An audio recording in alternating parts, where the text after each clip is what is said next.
Ada kisah yang lain teman-teman sekalian, kisah Imam Ahmad rahimahullah. Imam Ahmad rahimahullah dari 4 mazhab tadi, Abu Hanifah, Malik, Syafi'i dan Ahmad. Ahmad bin Hanbal muridnya Imam Syafi'i. Mazhab yang keempat. Imam Ahmad rahimahullah di akhir hidup beliau ulama besar hadis. Di akhir hidup beliau pernah terlintas di benaknya untuk mendatangi sebuah kota di Irak. Kenapa ke sana nggak tahu. Pokoknya pengen ke sana gitu. Imam Ahmad pergi ke sana. Tiba di kota itu, tapi saya tidak temukan dalam riwayat ini kota apa yang dimaksud. Tiba di kota itu, Imam Ahmad tiba azan maghrib, lihat masjid, ada satu masjid, masuk masjid itu sholat berjamaah. Orang nggak tahu dia, karena zaman dulu orang tidak ada foto, tidak tahu lihat bagaimana wajah siapa orang ini, nggak kenal. Habis sholat maghrib, Imam Ahmad duduk sedikit baca Al-Quran, azan isya dia ikut sholat. Selesai isya, Imam Ahmad pergi ke pojok masjid, mau geletak tidur. Marbot masjidnya datang, dekatin. Wahai syekh, syekh ini dalam bahasa Arab 3 artinya. Bisa satu dari 3. Bisa orang tua, syekh. Bisa orang alim, bisa orang kaya. Gitu kan? Jadi tidak selamanya kalau antum dipanggil di Saudi syekh dianggap orang alim. Gitu. Bisa saja orang tua, gitu kan. Dipanggil, hai syekh, orang tua maksudnya. Ngapain anda di sini? Kata Imam Ahmad, saya musafir. Nggak kenal orang siapapun di kota ini. Besok pagi saya mau pergi. Nggak ada tempat nginap, saya mau nginap di sini. Karena zaman dulu nggak ada penginapan-penginapan kayak kita sekarang, banyak hotel segala gitu. Kata marbotnya nggak bisa, masjid nggak boleh tidur. Kata Imam Ahmad, saya didorong-dorong keluar dari masjid. Orang ini nggak tahu kalau ini Imam Ahmad, kalau tahu mungkin diundang ke rumahnya. Tapi ini marbot, masya Allah, istiqamah nih gitu.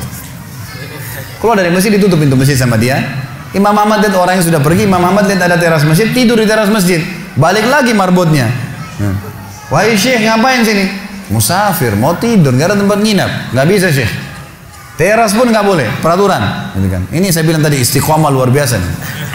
Imam bilang saya didorong-dorong ke jalanan, Waktu saya lagi didorong ke jalanan, ternyata masjid bersebelahan dengan kios penjual roti. Ada satu orang penjual roti di sebelah masjid. Lalu dia mengatakan, Syekh, dipanggil Imam Ahmad, silakan ke tempat saya. Imam Ahmad pun datang. Dia bilang, saya punya rumah tidak jauh dari sini. Ini kios saya, ada ruangan tempat tidur saya. Silakan anda pakai nginap. Besok anda mau pulang silakan. Kata Imam Ahmad menceritakan tentang keadaan dia dengan penjual roti ini. Dia bilang ada satu perilaku penjual roti ini yang unik. Imam Ahmad tertarik dengan itu. Dia bilang setiap kali orang ini pecahin telur, ngambil terigu, ngambil garam, itu sambil astagfirullah wa atubu ilaih, astagfirullah wa atubu ilaih. Terus lisannya nggak pernah berhenti nih astagfirullah wa atubu ilaih. Kecuali Imam Ahmad bilang saya ajak ngomong atau dia bertanya pada saya. Kalau berhenti istighfar lagi. Selalu begitu. Kata Imam Ahmad, saya bertanya, sudah berapa lama kau amalkan nih? Orang itu bilang, sudah lama, dari saya masih bujang. Kebetulan orang ini sudah tua, seumur sama Imam Ahmad. Sudah mendekati 60 tahun lebih gitu. Baik, dia bilang, sudah lama, dari saya masih bujang. Kata Imam Ahmad, ma thamaratu istighfarik? Apa manfaatnya istighfarmu? Apa yang kau dapatkan dengan istighfar yang sebanyak ini? Kata dia, tidak ada apapun yang saya minta kepada Allah kecuali diijabah. Apa saja saya minta Allah kasih. Tinggal satu yang belum Allah kasih. Kata Imam Ahmad, apa itu? Dia bilang, saya minta dipertemukan sama Imam Ahmad. Lah ya, kisah nyata. Imam Ahmad mengatakan, Allahu Akbar, istighfarmu lah yang membuat saya datang ke kota ini, tidak tahu kenapa. Istighfarmu yang membuat marbot masjid mendorong-dorong saya keluar masjid. Istighfarmu yang mendatangkan saya ke tempat ini, tempat praktekmu, ke rumahmu.